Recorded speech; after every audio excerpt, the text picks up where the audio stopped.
Најголемиот затвор во земјава Идризово е едногласачко место за сите 30 општини во кои има гласање во вториот круг за локалните избори.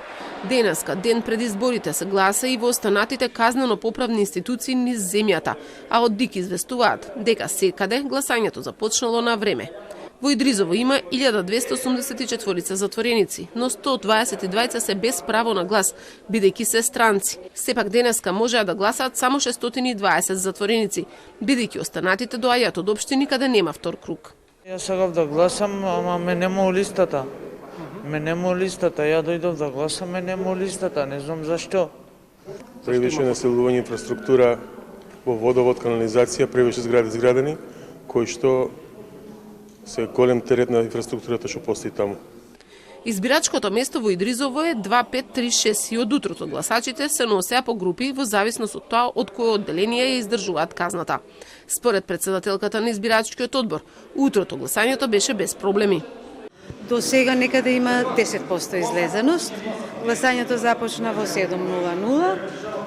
Треба да заврши во 19:00. Како се одвива? До сега, барем до сега, све е во најдобар ред, нема никаков проблем. Се надевам дека и така ќе се одвива до завршување на гласањето. И во Штипскиот затвор гласањето започнало во 7 часот. Еден затвореник кој беше на издржување на казна затвор за инцидентите од 27 април 2017 година во Собранието починал, па на списокот останале 103 гласачи. За смртта на Кире Јоргиевски е известено и обвинителството.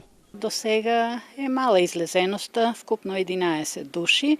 Се гласа за општините каде што не е избрано во првиот круг градоначалници.